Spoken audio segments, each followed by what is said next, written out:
नमस्कार विद्यार्थी मित्रांनो, सॉफ्टेक कम्प्युटर एज्युकेशनच्या नवीन व्हिडिओमध्ये आपलं हार्दिक स्वागत आहे.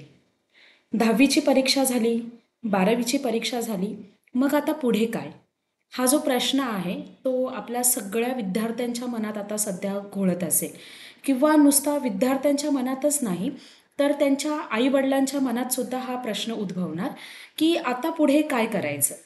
10वी तर त्याची कंप्लीट झालेली आहे, पण काही काही जे पॅरेंट्स असतात ते असं म्हणतात की थांबूया आपण आपण काय करूया, जोपर्यंत त्याचा रिझल्ट येत नाही आहे आणि त्याला किती मार्क्स पडतात हे आपल्याला कळत नाही आहे तोपर्यंत आपण पुढचा विचार नको करूया.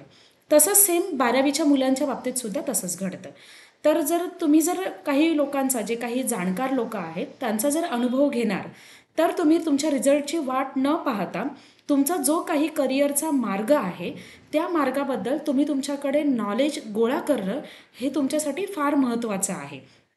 आत्ता सध्या तुमच्याकडे 2 महिने आहेत. या 2 महिन्याच्या कालावधीमध्ये जर तुम्ही तुमच्या करिअरबद्दल योग्य विचार केला आणि जेव्हा तुमचा रिझल्ट येईल त्यानंतर तुम्हाला निर्णय घ्यायला सोपं पडेल.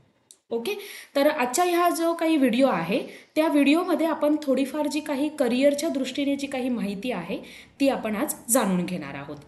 तर 10वी झाल्यानंतर आपल्याला पुढे काय करता येतं किंवा प्रश्न असतो की काय करायचं.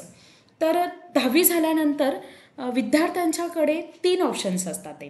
तर ते 3 ऑप्शन्स कोणतेच, तर पहिला जो ऑप्शन असतो तो म्हणजे कोणता, की 10वी झाल्यानंतर ते त्यांचं जे नॉर्मल काही ग्रॅज्युएशन आहे ते काय करणार, सोयीस्कररित्या कंप्लीट करणार. म्हणजेच कशात, 10वी झाल्यानंतर एकतर ते आर्ट्स घेऊ शकतात किंवा कॉमर्स घेऊ शकतात किंवा सायन्स घेऊ शकतात.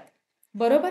मग आता हे जे स्ट्रीम्स आहेत ह्या प्रत्येक स्ट्रीमनुसार तुम्ही ॲडमिशन घेतात तर मग घेतल्यानंतर तुम्हाला त्याच्यामध्ये काय काय स्कोप आहे पुढे हे सुद्धा आपल्याला माहिती असणं गरजेचं आहे. तर पहिला जो आहे आपला आर्ट्स. तर आर्ट्स घेतल्यानंतर तुम्ही पुढे काय करू शकता, तर आर्ट्स घेतल्यानंतर तुम्ही BA करू शकता. BA झाल्यानंतर तुम्ही MA करू शकता किंवा तुमच्याकडे वेळ असेल तर तुम्ही MBA सुद्धा करू शकता. हे कशामध्ये तुम्हाला चान्स आहे, आर्ट्समध्ये. त्याच पद्धतीने ज्या काही गव्हर्नमेंटच्या एक्झाम्स असतात, जसं तुम्ही म्हणालात किंवा तुम्ही MPSC ट्राय करू शकता, UPSC ट्राय करू शकता किंवा भरपूर काही अशा एक्झाम्स असतात. ते आत्ताही येणाऱ्या काही दिवसामध्ये काही भरती वगैरे निघणार आहेत.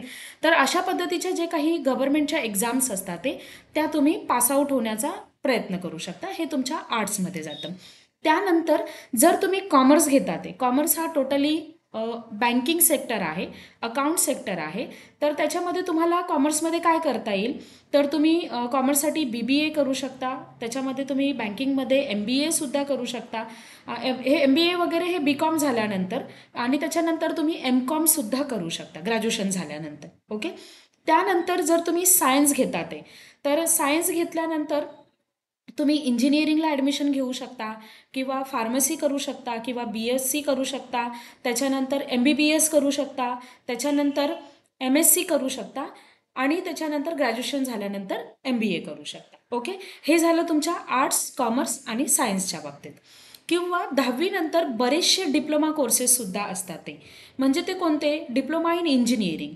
आता डिप्लोमा इन इंजिनिअरिंगमध्येच तुम्हाला केमिकल आहे, मेकॅनिकल आहे, सिव्हिल आहे, त्यानंतर कम्प्युटर इंजिनियर आहे, असे खूप सारे ऑप्शन तुम्हाला त्याच्यामध्ये भेटून जातील. तसंच तुम्ही डिप्लोमा इन फॅशन डिझायनिंग करू शकता. त्यानंतर diploma in 3D animation, diploma in interior decoration. तुमची आवड महत्त्वाची आणि तुमचं ज्ञान महत्त्वाचं की नक्की तुम्ही कुठल्या याच्यामध्ये ग्रोथ करू शकता ते तुम्ही निवडा. ओके.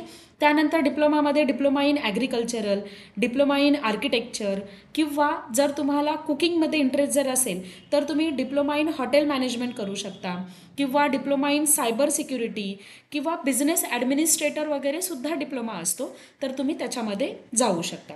त्यानंतर ज्या मुलांना कमी मार्क्स मिळतात ती मुलं जास्त करून ITI प्रेफर करतात. ओके. मग ITI हा जो आहे, ITI हा काय आहे, आपला एक गव्हर्नमेंट कोर्स आहे आणि त्याच्यामध्ये सुद्धा खूप सारे ट्रेड्स असतात. जसं वायरमेन, फिटर किंवा कम्प्युटर ऑपरेटर, इलेक्ट्रिशियन वगैरे, डिझेल मेकॅनिकल, त्याच्यानंतर ड्राफ्ट्समन जर केलं तर खास करून रेल्वेमध्ये लवकर जॉब मिळतो. ओके. मोटर मेकॅनिकल डिप्लोमा म्हणून पण एक आहे त्याच्यामध्ये, जर तुम्हाला ITमध्ये जर इंटरेस्ट असेल. आता मी तुम्हाला खास करून एक गोष्ट सांगेल की या मुलांचं आता सध्या कसं आहे, ह्या जनरेशनचं कसं आहे की जेव्हा तुम्ही कॉलेजमध्ये ॲडमिशनसाठी वगैरे जाता आणि तिथे जर तुम्हाला तुमचं मित्र किंवा तुमची जर मैत्रीण जर मिळाली आणि ती जर तुम्हाला जर बोलली की मी सायन्स घेणार आहे, तर तुम्ही कुठलाही मागचा पुढचा विचार न करता तो सायन्स घेऊन टाकता. किंवा ती जर बोलली की नाही मला कॉमर्स घ्यायचे, तर तुम्ही कॉमर्स घेता. पण तसं न करता आता तुमच्या हातामध्ये 2 महिने आहेत, त्या गोष्टीचा व्यवस्थित सारासार विचार करा की नक्की आपण कोणत्या स्ट्रीममध्ये किंवा कोणत्या याच्यामध्ये आपण ॲडमिशन घेतलं पाहिजे. कारण हा तुमच्या करिअरचा आणि हा तुमच्या फ्युचरचा प्रश्न आहे. माझा मित्र गेला किंवा माझी मैत्रीण गेली म्हणून मी तिच्यासोबतच किंवा मी त्याच्यासोबतच ॲडमिशन घेणार आहे, हे पूर्णपणे चुकीचं आहे.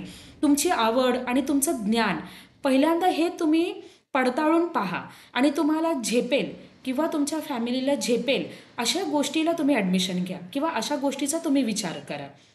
आत्ता तुमच्याकडे 2 महिने आहेत. जर तुम्ही या गोष्टीचा सारासार जर विचार जर केला तर तुम्हाला ते भविष्यामध्ये फायद्याचं ठरेल. आणि आता जर आपण अशी चालढकल करत राहिलो की बाबा मी नंतर बघेल, तर असा विचार नका करू. कारण जेव्हा तुमचा रिझल्ट लागेल तेव्हा खूप घाई असते, ऑनलाईन फॉर्म भरावे लागतात, ते कॉलेजेस कुठे आहेत हे सुद्धा आपल्याला माहिती नाही आहे. तर आत्ता सध्या तुमच्याकडे वेळ आहे, तर हा वेळ जो आहे तो सुट्ट्यांच्यामध्ये वाया घालवू नका. पुढे तुम्हाला तुमच्या करिअरमध्ये काय करायचे आहे याचा तुम्ही विचार करा आणि तुमच्या घरच्यांशी खास करून डिस्कस करा. एखादी गोष्ट तुम्हाला करायची आहे पण ते करण्यासाठी तुमची फॅमिली त्या गोष्टी पूर्ण करण्यासाठी कॅपेबल आहे की नाही आहे ह्या गोष्टीची सुद्धा तुम्ही पाहणी केली पाहिजे.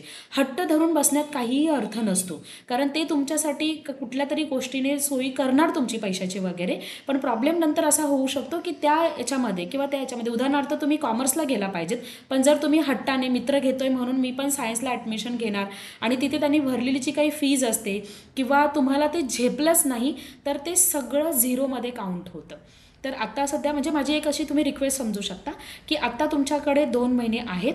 त्या 2 महिन्याच्या रिझल्ट लागण्याच्या अगोदर तर 2 महिन्याच्या कालावधीमध्ये तुम्ही तुमचं जे काही करिअर निवडायचं आहे त्या करिअर निवडायच्या बाबतीत जरा तुम्ही जागरूक राहा आणि व्यवस्थित त्याची माहिती काढून घ्या, म्हणजे येणाऱ्या काळामध्ये तुम्हाला गडबड होणार नाही किंवा तुमची धावपळ होणार नाही. आणि मी जे व्हिडिओ बनवते हे जर तुम्हाला जर आवडत जर असतील तर आपल्या चॅनेलला लाईक आणि सबस्क्राईब करायला विसरू नका.